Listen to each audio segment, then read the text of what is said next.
The great chamber of the Galactic Council stretched out like a vast bowl carved from living crystal. Hundreds of beings from across the galaxy sat in their designated sections, their voices creating a low hum that echoed off the curved walls. At the center of it all, Ambassador Taman stood at the human podium, his dark suit-looking plain compared to the colorful robes and ornate armor worn by the other species. Or watched from the human delegation area, her hands gripping the edge of her seat. She had been Taman's aide for 3 years, and she had never seen him look so tired. His usually perfect posture had a slight slump to it, and there were dark circles under his eyes. The past month of debates had worn him down, just like it had worn down all of them. The human delegation has requested time to make a final statement, announced the council speaker, a tall Zilani with silver skin that gleamed under the chamber's lights. Ambassador Taman, you have 5 minutes. Taman nodded and activated his translator. The device would make sure every species in the chamber could understand his words, though Biora wondered if any of them would actually listen. For the past 50 years, humans had been part of this council, and for 50 years, they had been treated like the youngest child at a family dinner table. Honored delegates, Taman began, his voice steady despite everything. I stand before you today not to argue or to plead, but to inform you of a decision that Earth has made after careful thought. The chamber grew a little quieter. Some of the alien delegates looked up from their personal devices or stopped their whispered conversations. Biora noticed that the Vortex section, with their red skin and impressive horns, barely seemed to care. Their leader, War Commander Vextar, was actually cleaning his claws. For 5 decades, humanity has been a member of this council, Taman continued. We joined with hope and excitement, ready to learn from older civilizations and to contribute what we could to the greater good of the galaxy. A few delegates shifted in their seats. Biora saw some Theshan representatives exchange glances. The Theshans were an old race, proud of their ancient history and their role as one of the founding members of the council. During our time here, we have proposed solutions to energy crises, offered aid during natural disasters, and shared our knowledge freely with anyone who asked, Taman said. We have sent our best engineers to help repair broken systems, our doctors to fight diseases, and our scientists to solve problems that threatened entire worlds. Get to the point, human, growled War Commander Vextar from the Vortex section. We have important matters to discuss. Taman paused for a moment, and Biora saw his jaw tighten slightly. But when he spoke again, his voice remained calm. The point, War Commander, is that despite all of this, humanity has never been treated as an equal member of this council. Our proposals are ignored or credited to other species. Our expertise is used without acknowledgement. Our representatives are excluded from important meetings. The Zilani delegate, Commerce Lord Zillaneth, activated his speaking device. If humanity feels underappreciated, perhaps it is because your contributions have not been as significant as you believe them to be. Biora felt her face grow hot with anger. She had spent the last 3 years watching human engineers fix problems that alien scientists couldn't solve, watching human doctors save lives that alien medicine had given up on, watching human diplomats prevent wars that would have cost millions of lives. And through it all, the credit always went to someone else. Perhaps you are right, Taman said, and Biora looked at him in surprise. Perhaps our contributions are not as significant as we believed. In that case, you will not miss them when they are gone. Now the chamber was really quiet. Even War Commander Vextar had stopped cleaning his claws and was looking at the human ambassador with interest. After careful consideration, the government of Earth has decided to withdraw from the Galactic Council, effective immediately, Taman announced. We will be recalling all human personnel from Council projects, ending all technical assistance programs, and ceasing all cooperation with Council initiatives. The silence that followed was deafening. Then, suddenly, the chamber erupted into noise. Some delegates were shouting, others were talking rapidly into their communication devices, and a few were actually laughing. This is absurd, called out Elder This Ara from the Theshan section. You cannot simply leave the council because your feelings are hurt. The humans are having a tantrum, War Commander Vextar said loudly enough for everyone to hear. Let them go play by themselves. We managed the galaxy for thousands of years before they arrived.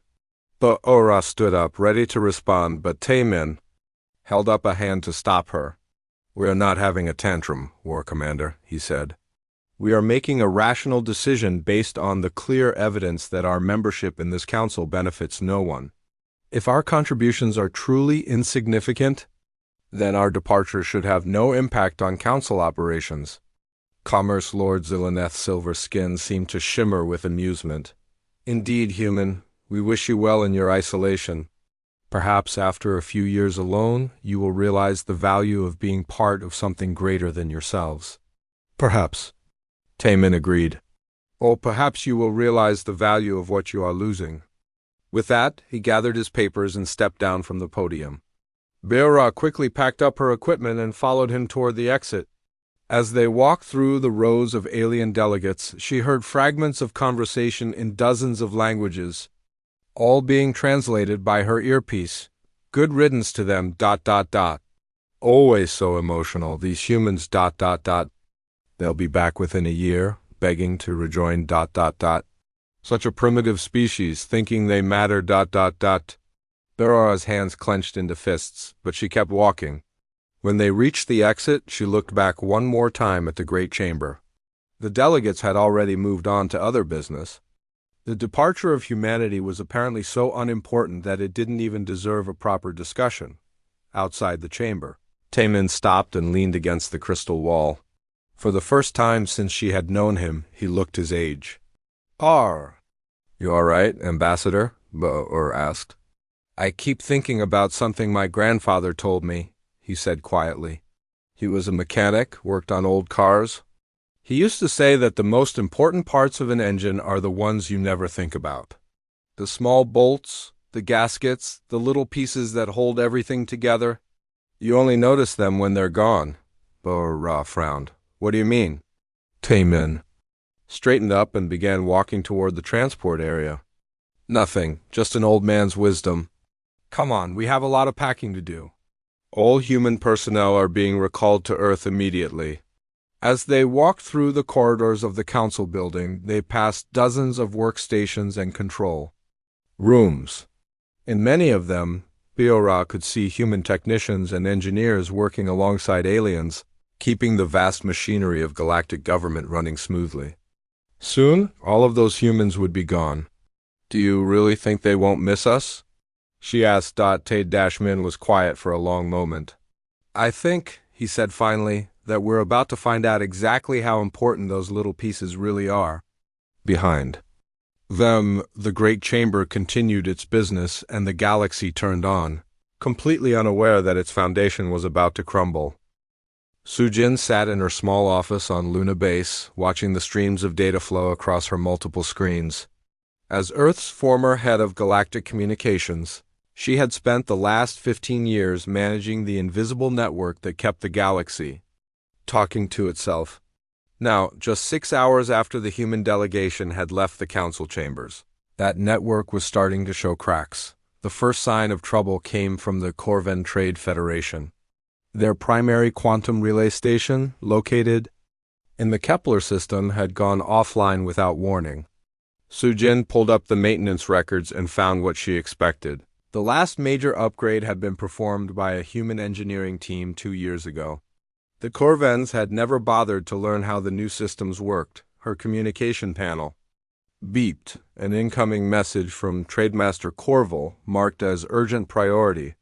Sujin hesitated for a moment, then opened it. Human Sujin, the message began in the formal style that the Corvens always used. Our relay station in Kepler system has stopped working. Please send repair team immediately. Trade routes to 17 systems are affected. Sujin stared at the message for a long moment. Just this morning she would have dispatched a team. Without question, it was what humans did. They fixed things. But Earth's new policy was clear. No assistance to council members, she typed a short reply. Earth no longer provides technical assistance to Galactic Council members. Please contact Council Technical Support. The response came back within minutes. Council technical support. Says problem is too complex for their teams. They recommend human engineers. Please advise. Sujin didn't reply. Instead, she pulled up a galaxy-wide map of communication networks. What she saw made her stomach drop. The Kepler relay wasn't the only one having problems.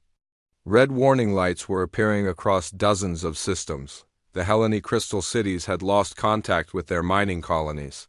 The Vestan agricultural worlds couldn't communicate with their distribution centers. Even some of the core worlds near the council chambers were experiencing delays and dropped connections. Her second screen showed the technical reports streaming in from across the galaxy. System failures that should have been impossible were happening everywhere at once. But Sujin knew they weren't impossible, they were inevitable. Every one of these systems had been quietly maintained, upgraded, and optimized by human technicians. Over the years, the problem wasn't that the alien technology was bad. It was that the aliens had never learned to maintain what they had built. When human engineers arrived to help with a broken communication array, they didn't just fix the immediate problem.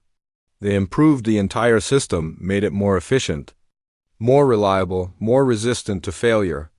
They did it because that's what engineers do, they make things better, but the aliens never noticed the improvements. They just saw that their systems worked, and they assumed it was because of their own superior technology. They never realized that human hands were constantly adjusting, optimizing, and preventing problems before they could occur. Her communication panel beeped again.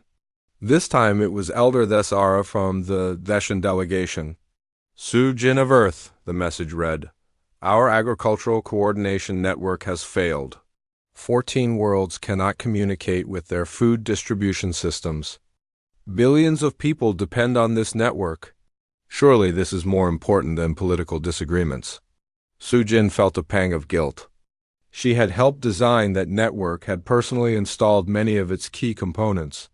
She knew exactly what had gone wrong and could fix it in a few hours. But she also remembered Elder Thesara's words from the council chamber. You cannot simply leave the council because your feelings are hurt. She typed back, contact council technical support. We did, came the immediate reply. They say the network is too complex and they don't understand how it works. They need human engineers. Sujin turned away from her screen and looked out the window at the earth below. The blue and white marble looked peaceful from up here, but she knew that down on the surface, emergency meetings were taking place. Earth's leaders were being bombarded with desperate messages from across the galaxy. Her panel beeped a third time.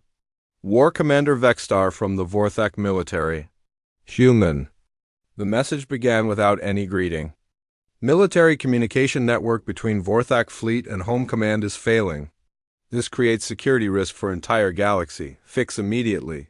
Sujin almost laughed despite herself. Even in their desperation, the Vorthak couldn't manage to. Be polite, she typed back. Contact Council technical support. Council support is useless, came the angry reply. Need human engineers now. Then you should have thought of that before telling us our contributions were insignificant, Sujin replied, and immediately felt petty for it. But she was tired of years of being ignored and dismissed. Her colleague Jinwoo entered the office, carrying a tablet full of error reports. It's getting worse, he said. The cascade is starting to accelerate. When one relay station fails, it puts extra load on the neighboring stations. Systems that were stable this morning are now overloading. How? Long before the whole network collapses? Sujin asked. At this rate, maybe a week for complete failure. But major disruptions will start within days. Sujin nodded grimly. She had built much of this network herself, had spent years making it robust and self-healing. But every system had limits, and removing the humans was like removing the maintenance crew from a vast machine. While it was still running, her screens were now showing hundreds of error messages from across the galaxy. The Zilani commercial networks were slowing down as data packets got lost in failing relays. The Hellenic research stations were losing contact with their orbital laboratories. Even the council chambers themselves were having trouble maintaining. secure communications with member worlds. And through it all, the desperate messages kept coming. Polite requests from some species, angry demands from others, increasingly frantic pleas from those who were starting to understand the scope of the problem. Su-Jin had spent her entire career in communications. She understood better than most how connected the galaxy had become. Trillions of beings depended on the network she had helped build. They used it for everything: trade, education, entertainment, emergency services, family communications. Without it, the galaxy would become a collection of isolated worlds, cut off from each other. The irony wasn't lost on her. For 50 years, humans had been building bridges between the stars, creating connections that brought different species closer together. And now, by leaving, they were watching those connections break apart. Jinwoo was studying the failure patterns on his tablet. "You know what's interesting?" he said. "The systems that are failing fastest are the ones where we made the most improvements. The aliens are so dependent on our optimizations that they can't function without them. We spoiled them," Sujin realized. "We made their technology work so well that they forgot it could break. And now they're finding out what their systems were really like before we fixed them." Another message appeared on Sujin's screen. This one from Commerce Lord Zillaneth. "The economic consequences of these communication failures will be catastrophic. Surely Earth does not want to be responsible for galactic economic collapse?" Sujin stared at the message for a long time. Part of her wanted to fix everything, to send out the repair teams and restore the networks. It would be so easy. But another part of her, the part that was tired of being ignored and taken for granted, wanted to see what would happen if the galaxy had to manage without them. She closed the message without replying and turned back to her screens. The red warning lights were spreading like an infection across the galaxy map. Soon the Council would learn what the cost of their arrogance really was. Outside her window, Earth continued its slow rotation, peaceful and quiet, while the galaxy around it slowly fell apart. Wu Jin stood on the observation deck of Luna Base, watching the lights of Earth cities twinkle in the darkness below. As the former Galactic Energy Liaison, he had spent 12 years helping alien worlds optimize their power systems. Now, just 2 days after humanity's departure from the Council, those same worlds were calling him in desperation as their lights went out one by one. His wrist communicator buzzed with another incoming message. The 47th one today. He glanced at it and saw it was from Crystal Singer Heliana of the Helleny homeworld. The Helleny cities were famous throughout the galaxy for their beauty-vast structures made of living crystal that glowed with their own inner light, powered by complex energy matrices that had taken centuries to perfect. Human Wu Jin, the message began in the musical tones that the Helleny used for formal communication. "Our city matrices are failing. The light of our homes grows dim. Our younglings cry in the darkness. Please, we need your knowledge." Wu Jin sighed and set the communicator aside without responding. He walked to his workstation and pulled up the Galactic Power Grid Monitoring System, something he had designed 5 years ago to track energy flow across hundreds of worlds. What he saw made him shake his head in amazement. The Helleny crystals weren't just dimming, they were dying. The energy matrices that powered their cities were incredibly complex, requiring constant fine-tuning to maintain proper resonance frequencies. For the past 8 years, Wu Jin had managed that tuning remotely, making tiny adjustments thousands of times per day to keep the crystals singing in perfect harmony. Without those adjustments, the matrices were falling out of sync. As each crystal lost its harmony with its neighbors, the entire network became less efficient. What had started as a barely noticeable dimming was now becoming a cascade failure that would leave the Helleny homeworld in complete darkness within days. But the Helleny weren't the only ones in trouble. The monitoring system showed power failures spreading across 17 different star systems. The Corvan industrial worlds were experiencing rolling blackouts as their fusion reactors struggled with instabilities that human engineers had been quietly preventing for years. The Vestan agricultural worlds were losing power to their atmospheric processors, threatening the crops that fed billions. Even the Vorthic military installations were affected. Their weapon charging stations were overloading, their shield generators were fluctuating, and their orbital platforms were running on emergency power. War Commander Vexstar had sent 3 increasingly angry messages demanding immediate assistance. Wu Jin's colleague Mira entered the observation deck, carrying a steaming cup of coffee and a troubled expression.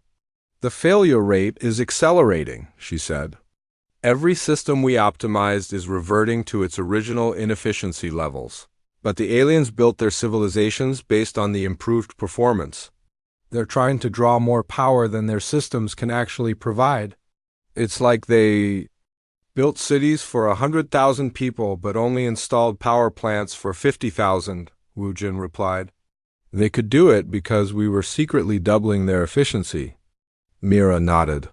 And now they're finding out what their real capacity is. The Helleny had been particularly dependent on human improvements. When Wu Jin first arrived on their homeworld, their crystal cities were beautiful but dim, providing barely enough light for basic needs. The energy matrices were crude and wasteful, losing most of their power to harmonic interference, but Wu Jin had seen the potential. He had spent months studying the crystal resonance patterns, learning how they interacted with each other. Then, he had developed a dynamic tuning system that kept all the crystals in perfect harmony, multiplying their efficiency by a factor of 3. The Helleny had been amazed by the sudden brightening of their cities. Their crystals sang with pure, clear tones that had never been heard before. They assumed it was a natural evolution of their technology, perhaps triggered by some cosmic alignment, or the maturing of their crystals. They never realized that human computers were making millions of tiny adjustments every day, keeping their crystals in tune like a conductor leading a vast orchestra. They never understood that their beautiful, bright cities existed only because human engineers were working tirelessly behind the scenes. Now those engineers were gone, and the orchestra was falling apart. Wu Jin's communicator buzzed again.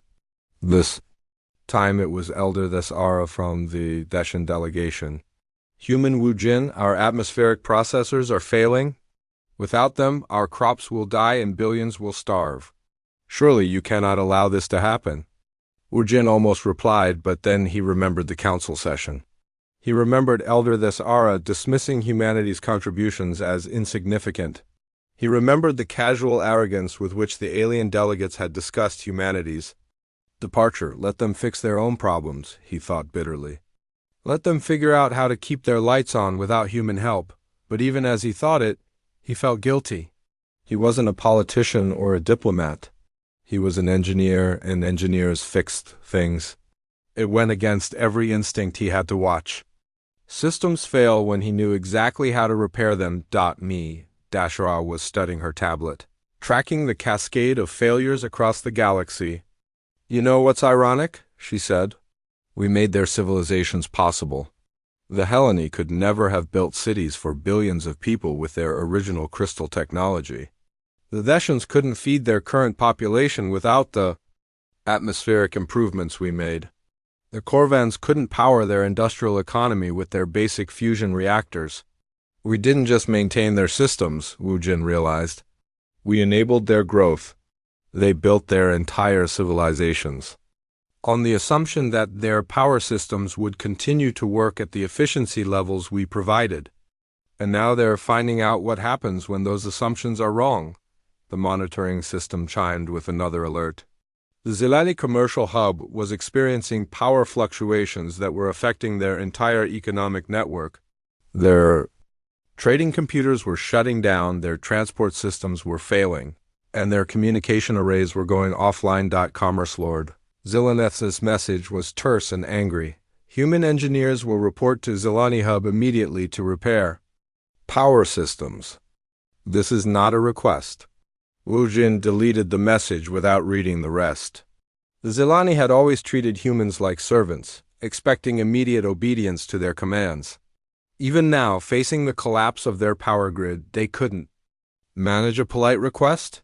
How long before the failures become irreversible? Mira asked. Wu Jin pulled up the projection models he had built over the years. Depends on the system. The Helleny crystals might survive if they can reduce their power consumption by 70% immediately. But they've built their entire civilization around high-energy processes. They don't know how to live with less power, and the others? The Vestan atmospheric processors will start dying within days. Once the atmosphere becomes unbalanced, it could take decades to restore it, assuming they can figure out how. The Kovan reactors. Well, some of them might explode if they keep trying to force them beyond their actual limits. Mir was quiet for a long moment. Are we doing the right thing? Letting all of this happen? Wu Jin looked out at the Earth. Below, then back at his screens showing the spreading darkness across the galaxy. I don't know, he said honestly. But I know that we tried to help them for 50 years and they never once acknowledged what we were doing. They treated us like we were beneath their notice. Maybe this is the only way they'll learn what we were actually worth. As if to emphasize his point, another message arrived, this one from Crystal Singer Heliana. But this message was different. From the others? Instead of demands or formal requests, it was a personal plea. Wu Jin, it said simply, my daughter is afraid of the dark. The crystals that have sung her to sleep every night of her life are going silent. I don't understand what is happening, but I know you do. Please, if not for us, then for the children who have never known darkness. Wu Jin stared at the message for a long time. He thought about the Helleny younglings, born into cities of light, now watching their world grow dim.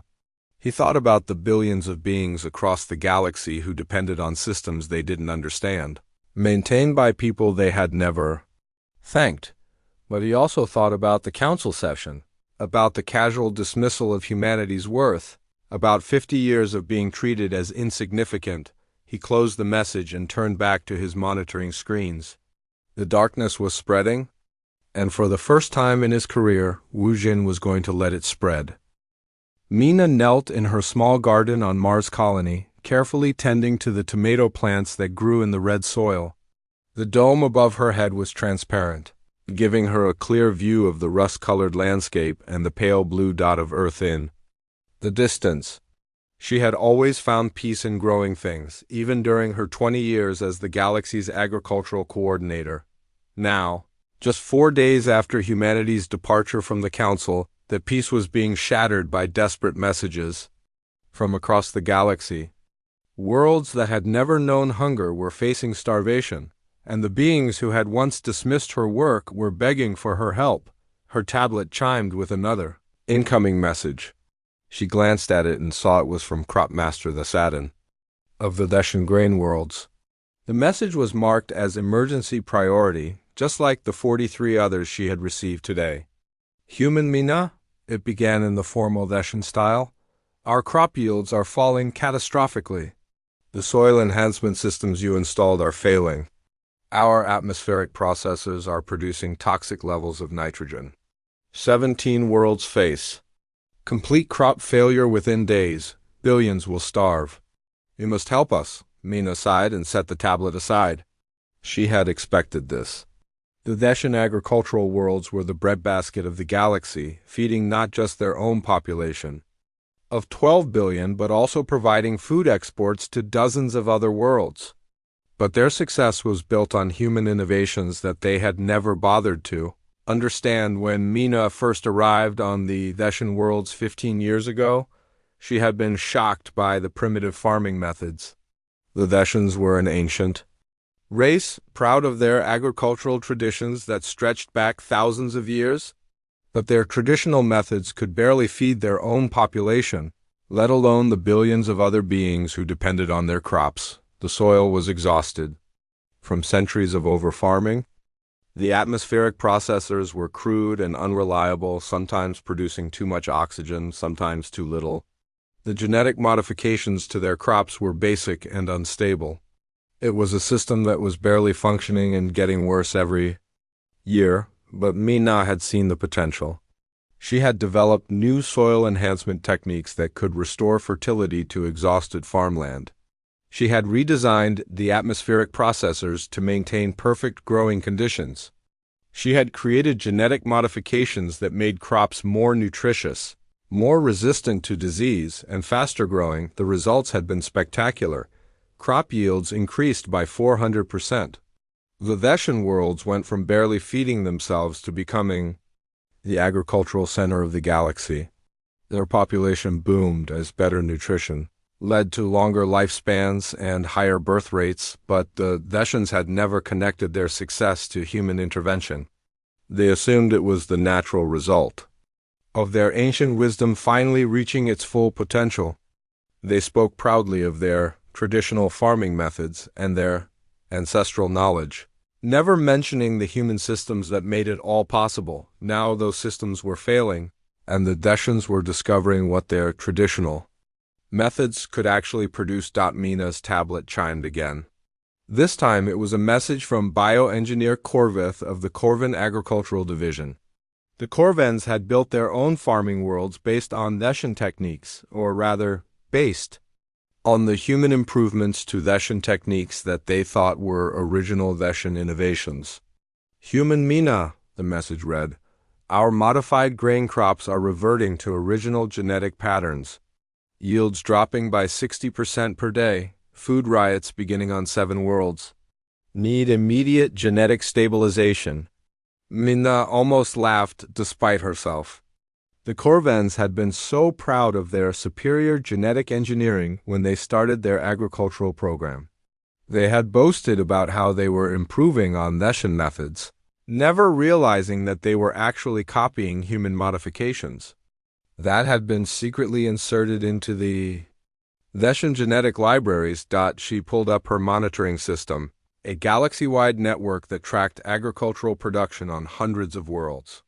What she saw was exactly what she had predicted would happen if human support was withdrawn. The genetic modifications were breaking down. Without constant maintenance and fine-tuning, the enhanced crops were reverting to their original, less productive forms. The soil enhancement systems were becoming unbalanced, creating toxic conditions that killed plants instead of helping them grow. The atmospheric processors were drifting out of their optimal ranges, creating air that was either too thin or too thick for proper photosynthesis. On the Vestan homeworld, the situation was becoming critical. The population had grown from 2 billion to 12 billion over the past 15 years, supported by the massive increase in food production that human techniques had made possible. But now those techniques were failing, and there wasn't enough food to feed everyone. Cropmaster Thesaden's latest message was more desperate than the others. Food riots spreading to major cities, government declaring martial law. If crop yields continue falling, we estimate mass starvation within 2 weeks. You cannot let billions die for political reasons. Mitma felt a familiar pang of guilt. She wasn't a politician. She was a farmer, and farmers fed people. It went against every instinct she had to let crops fail when she knew exactly how to save them, but she also remembered the council session, remembered Elder Thesara's dismissive words about humanity's insignificant contributions. Her colleague Junho entered the garden dome, carrying his own tablet full of agricultural reports. It's getting worse, he said. The cascade is accelerating. As each world's food production fails, it puts more pressure on the remaining producers. But they're all using the same human design systems, so they're all failing at the same time. How many worlds are affected? Mina asked. Directly? About 40? But the economic impact is hitting everyone. Food prices are skyrocketing across the galaxy. Even worlds with stable food production are seeing riots as people panic about shortages. Mina nodded grimly. She had always warned about the dangers of creating such an interconnected food system. When she first started working with alien agricultural worlds, she had tried to teach them to maintain their own genetic libraries and soil systems. But they were always more interested in the immediate results than in understanding the underlying science. They wanted the benefits of human innovation without the responsibility of human knowledge. Her tablet chimed with another message. This one from a name she recognized, crystal singer Heliana of the Hellene. But this wasn't about agriculture. It was about the Hellene children. Mina of Earth, the message began. Our younglings are growing weak. The food from the Vestan worlds was specially designed for our crystal-based physiology. Now that food is changing, becoming toxic to us. Our children cannot digest the original Vestan crops. They are slowly starving even when they eat. Please help us understand what is happening. Mina closed her eyes. This was something she had feared but hoped wouldn't happen so quickly. The Helleni were a unique species. Their crystal-based biology required very specific nutrients that weren't found in normal food. Mina had spent months designing genetic modifications to Vestan crops that would produce these nutrients naturally. The Helleni had never realized that their food was being specially modified for them. They thought the Vestans were simply excellent farmers who naturally produced food that was perfect for everyone. Now, as the genetic modifications broke down, the food was reverting to its original form, harmless to most species, but lacking the nutrients that Helleni children needed to survive. They're all connected, Mina realized aloud. Every world, every species. We didn't just improve individual agricultural systems, we created an integrated network that meets everyone's specific needs. Junho was studying his tablet, tracking the failure patterns, and now that network is collapsing. Species that evolved to eat different things have become dependent on crops that were genetically modified to feed everyone. Without those modifications, they can't digest each other's food, Mina finished. The galaxy is going to starve not because there isn't enough food, but because each species can only eat food that was specifically designed for them. Her tablet was now showing dozens of messages from species she had helped over the years. The Zilani needed crops with high mineral content for their metallic skin. The Vorthak required high-protein food to maintain their warrior physiology. The Veshans themselves had become dependent on soil enhancers that their own bodies had evolved to expect. Every species in the galaxy had been eating human-designed food for so long that they had forgotten what their natural diet was supposed to be. As Mina watched the agricultural monitoring system track the spreading crisis, she realized that humanity's departure wasn't just going to cause hunger, it was going to cause the complete breakdown of galactic civilization. Billions of beings were about to discover that they couldn't survive without the humans they had dismissed as insignificant. She looked out at her small garden, at the tomatoes growing in Martian soil, and wondered if she was making the right choice by letting the galaxy learn this lesson the hard way. Jinho floated in the zero-gravity chamber of Lunabase's observatory, surrounded by holographic displays showing the positions of stars throughout the galaxy. As Earth's former chief astrophysicist for galactic navigation, he had spent 18 years mapping the subtle movements of celestial bodies and updating navigation systems across hundreds of worlds. Now, 1 week after humanity's departure from the Council, those systems were failing catastrophically. The first distress signal had come from a Zilani cargo ship 3 days ago. The vessel had been following a standard trade route between two core worlds when its navigation system suddenly placed it millions of kilometers off course. The ship had narrowly avoided collision with an asteroid field that wasn't supposed to exist in that location. Since then, the reports had been flooding. In ships arriving at the wrong planets, cargo vessels lost in empty space, military patrols unable to find their way home. The galaxy's transportation network was collapsing as navigation systems that had worked perfectly for decades suddenly became unreliable. Jinho's assistant, Haiwan, drifted over to him carrying a tablet full of incident reports. 43 ships missing in the last 24 hours, she said. The Zenthari Navigation Guild is calling it the worst crisis in their history. Jinho nodded grimly. The Zenthari were an ancient species who had been navigating between stars for thousands of years before humans ever left Earth. They were proud of their traditional star maps and their ability to find their way through the void using only the positions of distant stars, but their traditional methods had a problem. They didn't account for the fact that stars move. When Jinho first started working with galactic navigation systems, he had been amazed by the Zenthari's detailed star charts. They were works of art, carefully hand-drawn maps that showed the positions of millions of stars with incredible precision. But they were also completely static, showing their galaxy as it had been hundreds or thousands of years ago. The problem was that stars don't stay in the same place. They drift slowly through space, pulled by gravity and stellar wanes.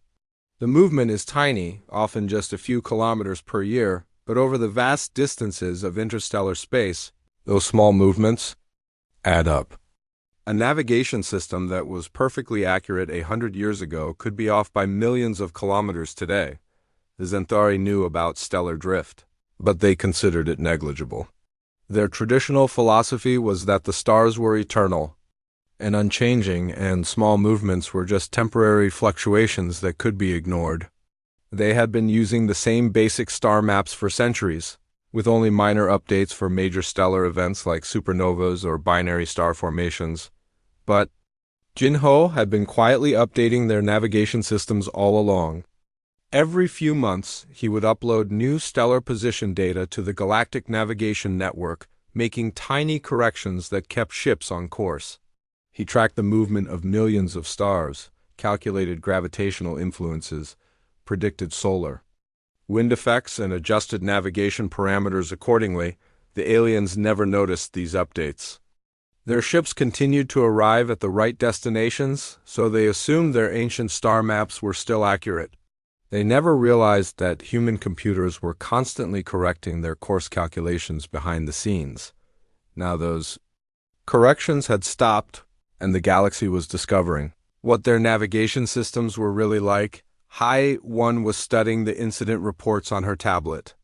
"The Zentari are blaming their equipment," she said. "They think there's some kind of massive system failure affecting all their ships at once." "In a way, there is," Jinho replied. "The system that was keeping their maps accurate just stopped working." His communication panel chimed with an incoming message from Star Navigator Zenther, the leader of the Zentari Navigation Guild. The message was formal and demanding, as all Zentari communications tended to be.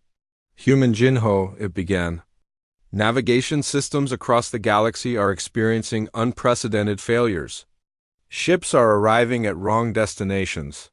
Trade routes are becoming impassable.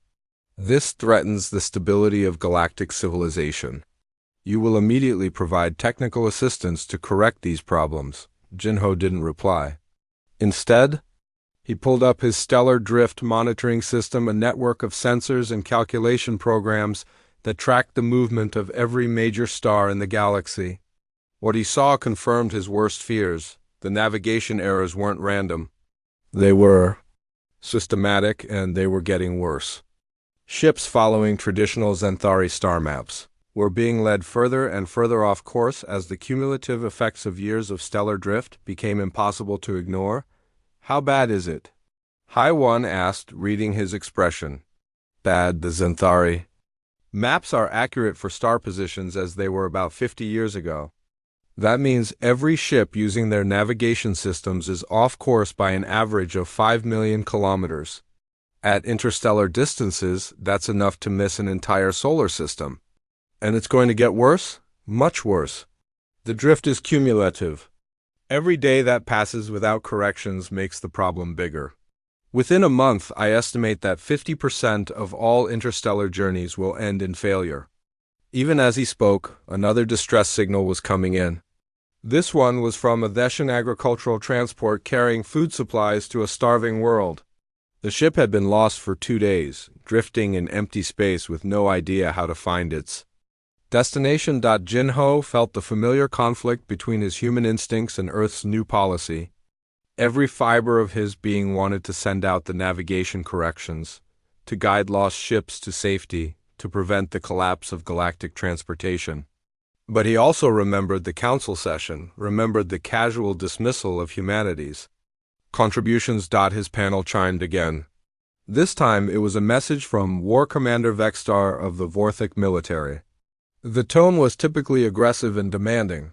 "Human navigator," it read. "Vorthic fleet cannot locate enemy positions. Strategic patrol ships are lost.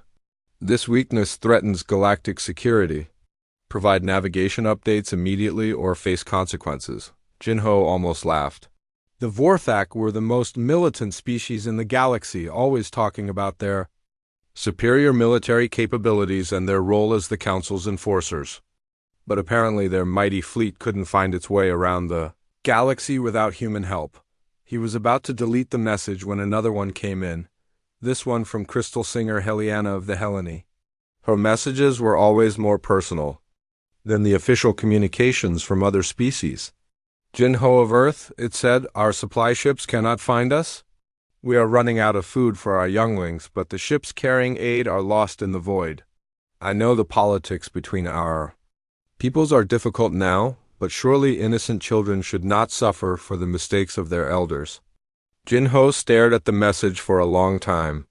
He thought about Hellene children growing weak from hunger while supply ships drifted helplessly through space, their crews following star maps that were decades out of date, but he also thought about 18 years of his work being dismissed as insignificant. He thought about the Zenthari's pride in their superior navigation methods. He thought about the Council's assumption that humans contributed nothing important to galactic civilization. High One was monitoring the communication channels, listening to the growing panic as more and more ships reported navigation failures. The Galactic Council is calling an emergency session, she said. They want to discuss the navigation crisis and find solutions. Let me guess, Jinho said bitterly. They still don't understand what's causing it. Elder Thesara is blaming solar storm activity. Commerce Lord Zillanith thinks it's sabotage by unknown enemies. War Commander Vexstar is convinced it's some kind of weapon being used against the galaxy. Jinho pulled up a display showing the locations of missing ships. They were scattered across the galaxy like seeds in the wind, each one following ancient star maps that led to empty space where planets used to be relative to stars that had moved on. They'll figure it out eventually, he said. When enough ships go missing, when enough people realize that the problem started right after we left, they'll understand what we were actually doing for them. How many will die before then? Hey one, asked quietly. Jinho didn't answer. He was watching the display as another ship went missing, its crew trusting in navigation systems that had been obsolete for decades, kept functional only by human hands working in the shadows. For the first time in his career, Jinho was letting ships sail into the void without guidance, and the galaxy was finally learning what it meant to navigate the darkness alone. Dongmin stood in the weapons testing facility on Luna Base, watching holographic displays show the systematic failure of military systems across the galaxy. As Earth's former military technology advisor, he had spent 16 years helping alien species maintain and improve their defense systems. Now, 10 days after humanity's departure from the Council, those same systems were becoming more dangerous to their operators than to their enemies. The first catastrophic failure had occurred on a Vorthak battlecruiser 2 days ago. The ship's main plasma conduits had overloaded during a routine weapons test, causing a cascade explosion that destroyed half the vessel and killed 300 warriors. War Commander Vexstar had immediately blamed human sabotage, but Dongmin knew the real cause. The conduits had been operating beyond their design specifications for years, held together only by human-developed stabilization protocols. His colleague, Hey One, entered the facility carrying a tablet full of incident reports. The failures are accelerating, she said. 17 major weapons malfunctions in the past 24 hours. The Vorthak fleet is grounding all their ships until they can figure out what's wrong. Dongmin nodded grimly. The Vorthak were the galaxy's premier military force, feared by every other species for their advanced weapons and aggressive tactics. But their superiority was built on human innovations that they had never bothered to understand. When Dongmin first started working with Vorthak military technology, he had been impressed by their raw power but appalled by their inefficiency. Their plasma weapons were incredibly destructive but wasted enormous amounts of energy. Their shield generators were strong but prone to catastrophic overload. Their armor was thick but so heavy that it slowed their ships to a crawl. But Dongmin had seen ways to improve everything. He had developed new plasma conduit materials that could handle higher energy loads. He had created shield harmonics that prevented dangerous feedback loops. He had designed armor alloys that were lighter and stronger than anything the Vorthak had ever imagined. The improvements had been dramatic. Vorthak weapons became 300% more efficient.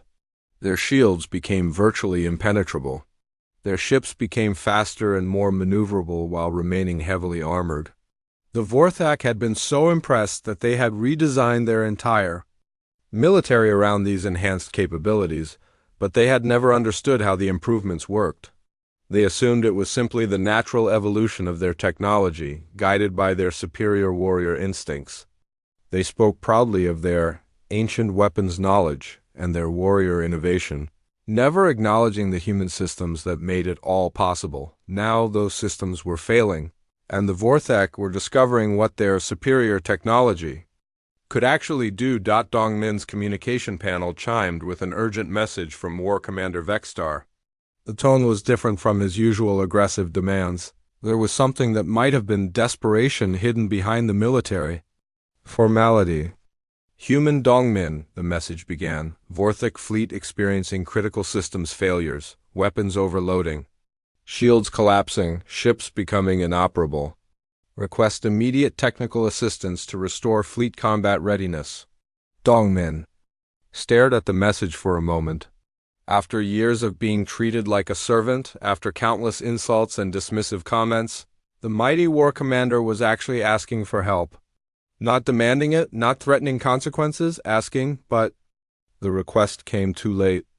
Earth's new policy was clear, and Dongmin had his own reasons for wanting the Vorthak to face the consequences of their arrogance. His panel chimed again with another message. This one from General Korvex of the Korven Defense Force. The Korvens had built their military based on Vorthak designs, or rather, based on human improvements to Vorthak designs that they thought were original Vorthak innovations. Human weapons specialist, the message read. Our defensive systems are failing. Energy weapons burning out during firing sequences. Shield generators exploding. Armor plating cracking under stress. Need immediate consultation on system repairs. Dongmin pulled up his military systems monitoring network, a galaxy-wide array that tracked the status of weapons and defense systems on hundreds of worlds. What he saw was exactly what he had predicted would happen if human support was withdrawn. The plasma conduits were reverting to their original instability. Without constant micro-adjustments to their resonance frequencies, they were building up harmonic stress that led to catastrophic failures. The shield generators were losing their harmonic balance, creating feedback loops that destroyed them from within. The armor alloys were developing stress fractures as their molecular structure broke down without proper maintenance. But the military failures weren't just affecting the major powers. Smaller species that had relied on human-improved defense systems were finding themselves completely helpless. The Hellene orbital platforms were going offline.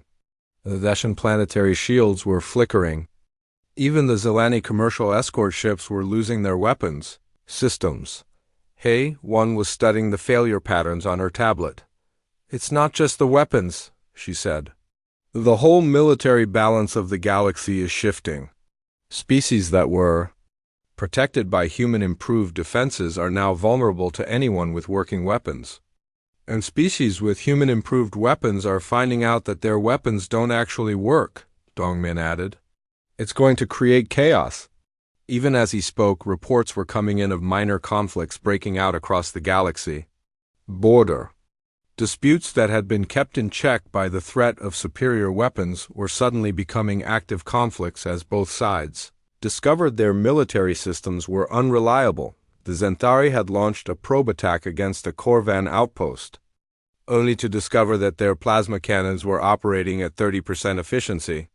The Korvans had tried to respond, but their defensive shields had collapsed after 10 minutes of combat. Both sides had been forced to retreat. Confused and frightened by the failure of their technology, Dongmin's panel chimed with another message. This one from Crystal Singer Heliana. Her messages were always more personal than the military communications, and this one was particularly troubling. Dongmin of Earth, it said, our world has no defenses now. The orbital platforms you helped US build are failing one by one. We are a peaceful people with no weapons of our own. If the conflicts spreading across the galaxy reach us, we will have no way to protect our younglings. Please, is there no way to restore our defenses?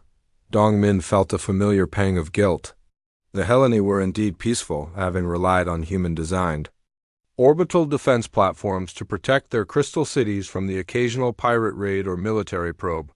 Without those platforms, they were completely defenseless, but he also remembered the council session, remembered the dismissive way the alien delegates had talked about humanity's contributions. He remembered years of being treated like a technician, rather than an equal partner in galactic defense. His panel was now showing alerts from across the galaxy as military systems continued to fail. The Great Vorthak fleet, once the terror of the galaxy, was grounded and helpless.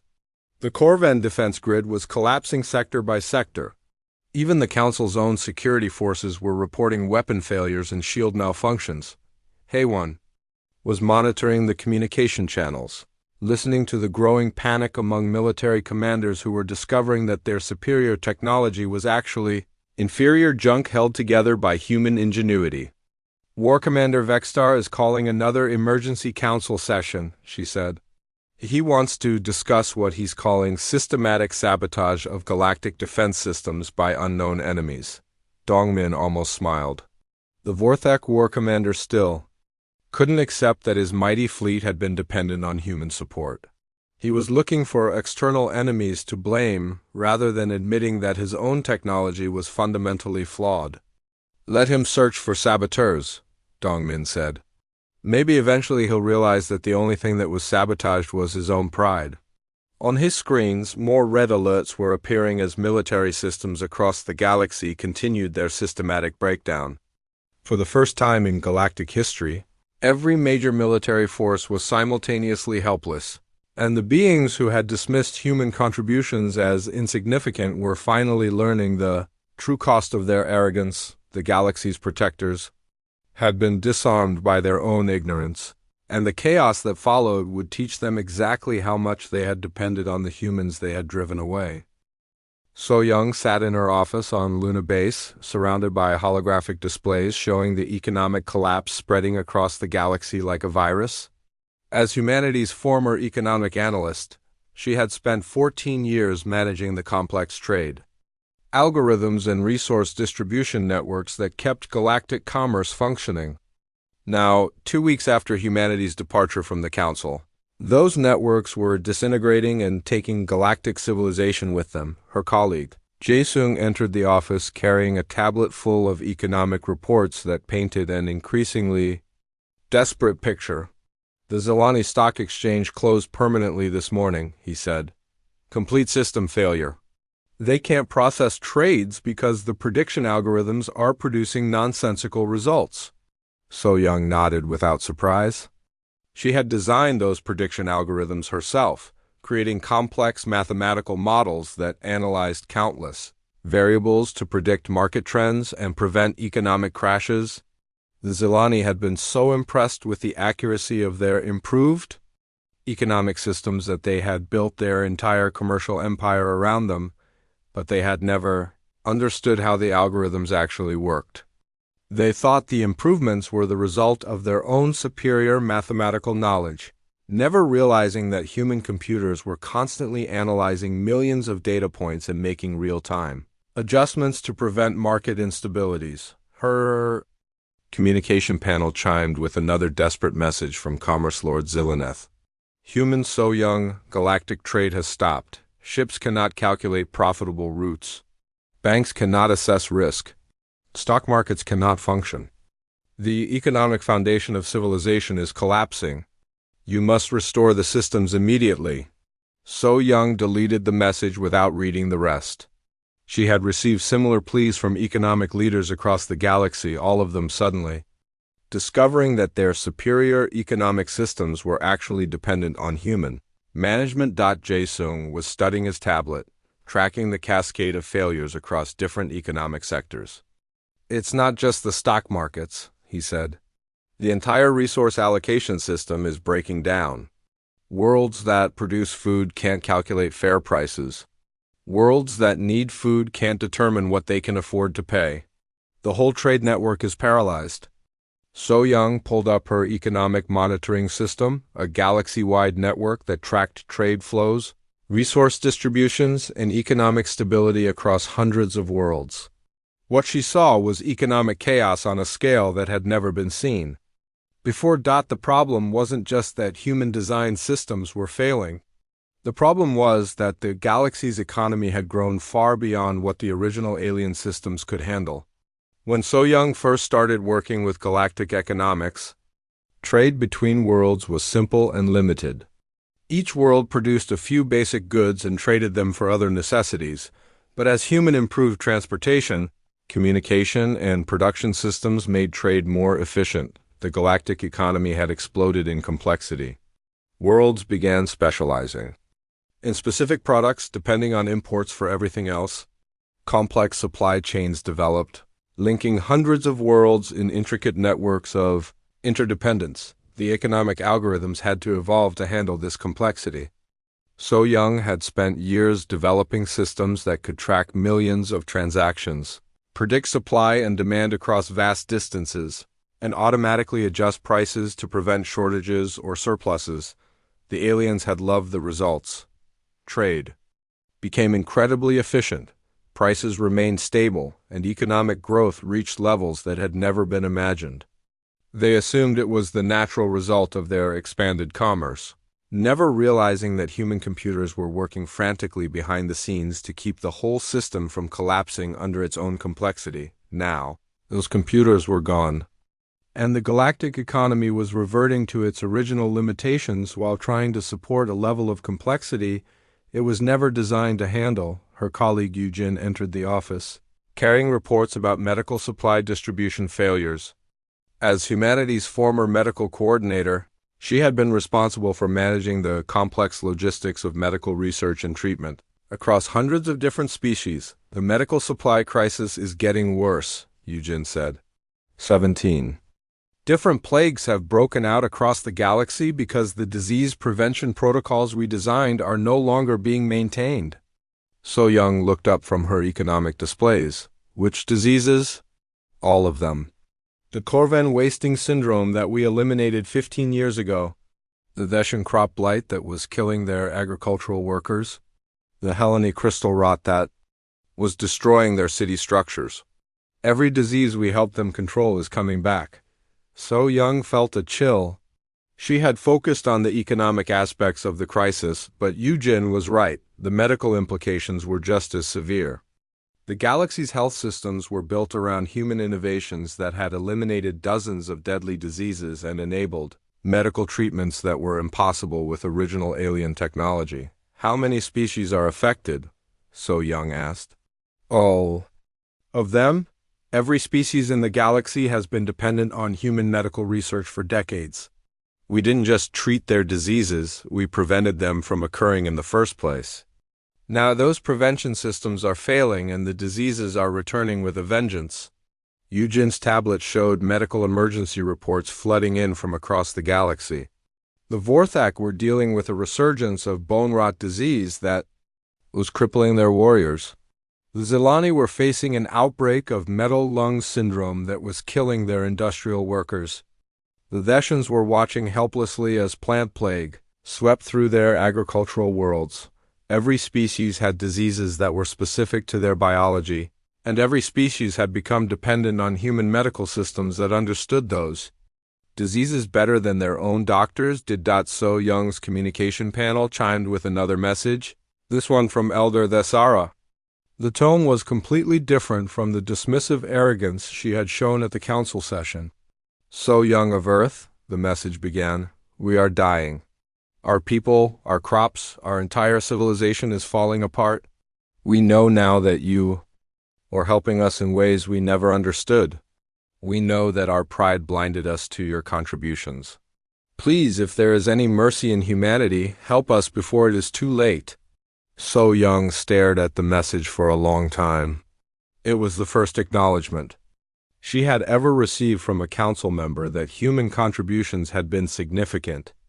But it had taken the collapse of galactic civilization for them to admit it. Jae-sung was monitoring the emergency communications channels, listening to increasingly desperate pleas from leaders across the galaxy.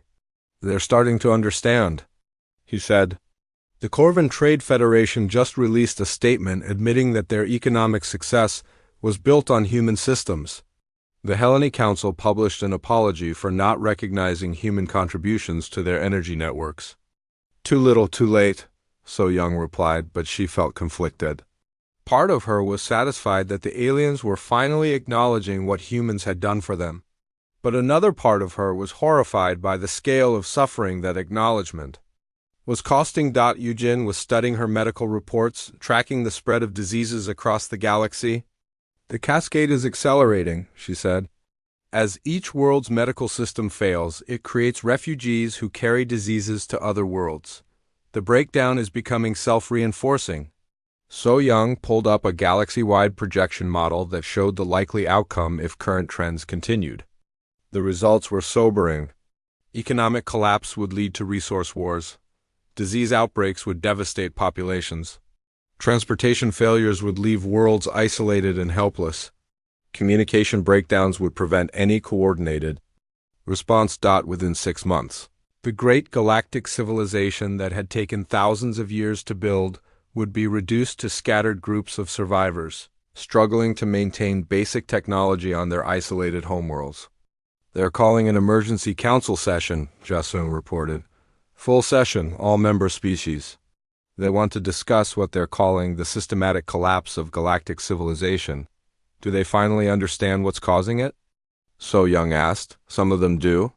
Commerce Lord Zillaneth's latest statement acknowledges that the crisis began immediately after humanity's departure. War Commander Vexstar still insists it's sabotage, but he's being shouted down by other delegates, who are finally putting the pieces together. So Young looked at her screens showing the collapse of everything she had helped build over 14 years. Trade networks that had connected hundreds of worlds were falling apart. Economic systems that had supported billions of beings were crashing. Medical research that had saved countless lives was being lost. The galaxy was finally learning the true cost of dismissing humanity's contributions. But the lesson was coming at a price that might destroy them all. Her communication panel chimed. One more time. The message was from Ambassador Tamin, speaking from the emergency council session that was taking place without human participation. "So Young," his message said simply, "they want to talk." Min-Soo stood at the observation deck of Earth's orbital command center, watching the blue and white planet turn slowly beneath him. As Earth's newly elected Prime Minister, he had been given the impossible task of deciding humanity's response to the galaxy's collapse. 3 weeks had passed since the human delegation walked out of the council chambers, and now the same beings who had dismissed humanity as insignificant were begging for their return. His aide, Dora, formerly Ambassador Tamin's assistant, entered the observation deck carrying a tablet full of formal apologies and desperate pleas from across the galaxy. "The messages are still coming in," she said. 47 official apologies from member species, 32 formal acknowledgments of human contributions, and over 200 individual pleas for assistance. Min-Soo nodded but didn't turn away from the window. Down below, Earth City sparkled with lights powered by fusion reactors that worked flawlessly, connected by communication networks that never failed, fed by agricultural systems that produced abundant food for everyone. It was a sharp contrast to the darkness spreading across the galaxy. "What about the Council's formal response?" he asked. Ora consulted her tablet. "Elder Thesara transmitted it an hour ago. Full acknowledgement of human contributions to galactic civilization. Official apology for dismissive treatment of humanity. Formal invitation for Earth to rejoin the Council with enhanced status and representation." "And what are they offering in return?" "Everything we ever asked for. Equal representation in Council decisions. Full credit for human innovations. Shared leadership of major galactic initiatives. War Commander Vexstar even offered to make humanity the official protectors of galactic peace." Min-Soo almost smiled at that.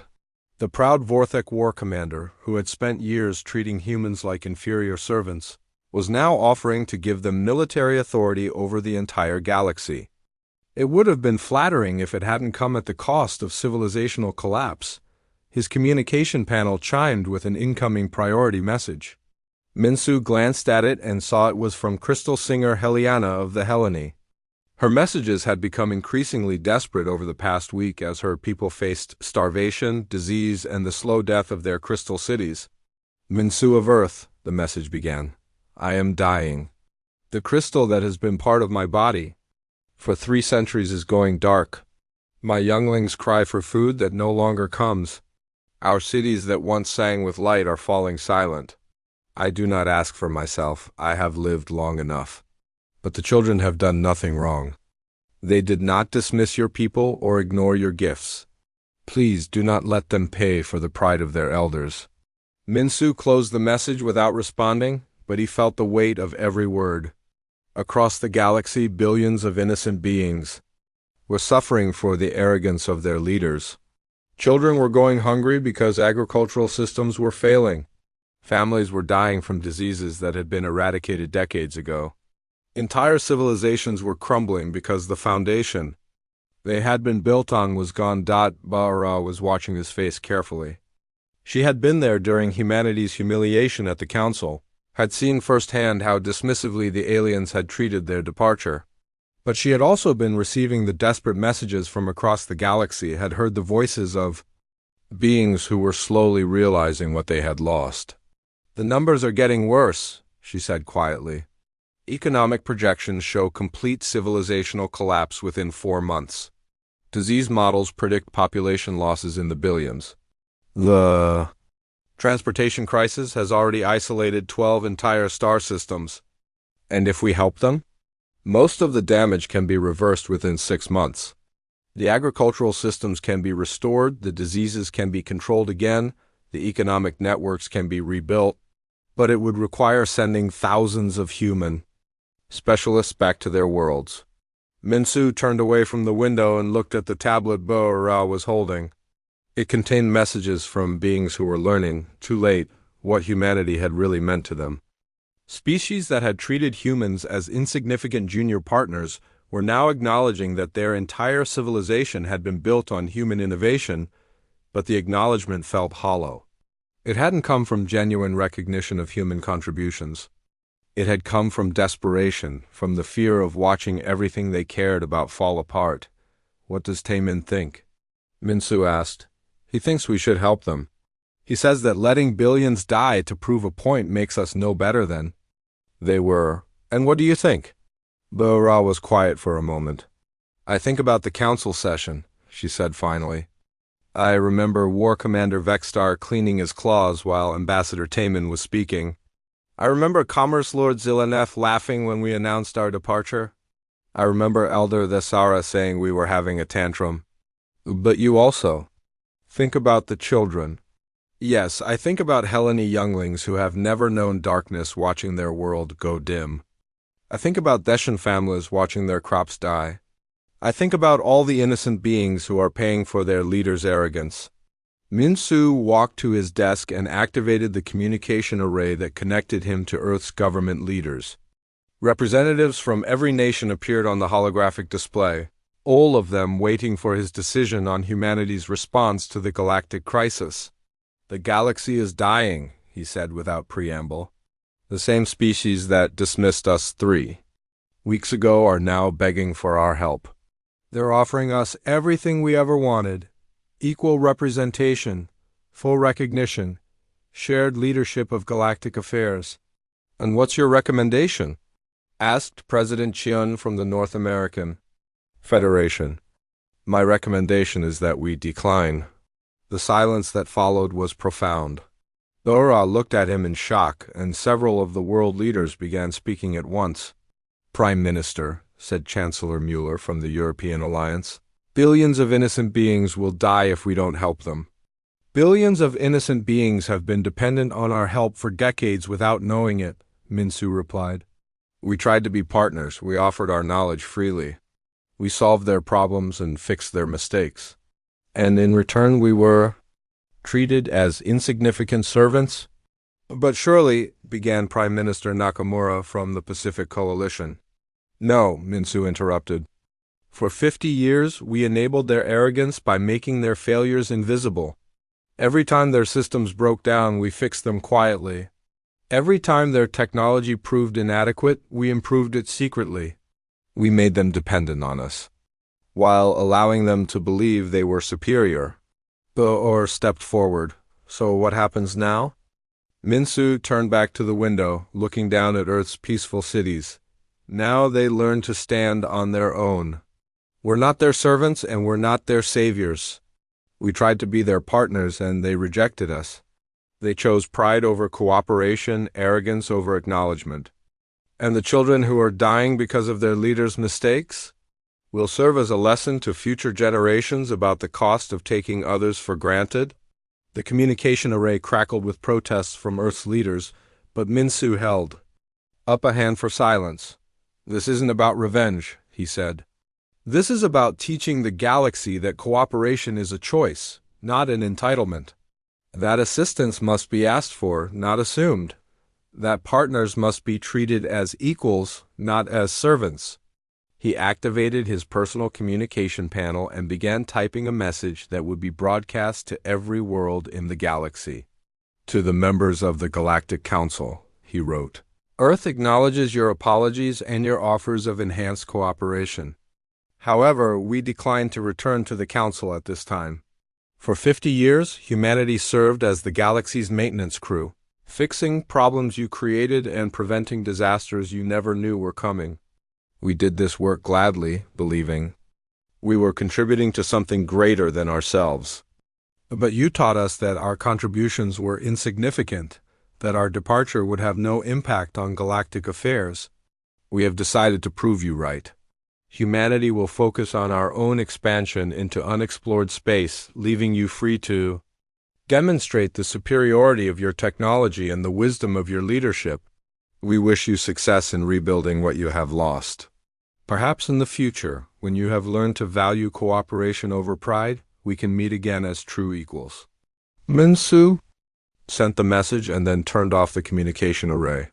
Through the window, he could see the lights of Earth's space elevators carrying the first ships of humanity's new expansion fleet toward the stars. Behind them, the galaxy they were leaving continued its slow collapse, finally learning the true cost of the pride that had driven away the very people who had kept their civilization alive. Bora stood beside him at the window, watching the ships disappear into the darkness. Do you think we're doing the right thing? She asked. I think, Minsu said quietly, that sometimes the most important lesson is the most expensive one. And this is a lesson the galaxy needed to learn. In the distance, radio telescopes picked up the desperate transmissions from dying worlds, the final acknowledgement of what humanity had really meant to them. But Earth's transmitters remained silent, carrying humanity's ships toward new worlds where they could build something better, leaving the old galaxy to face the consequences of forgetting that civilization is built not by the proud and powerful, but by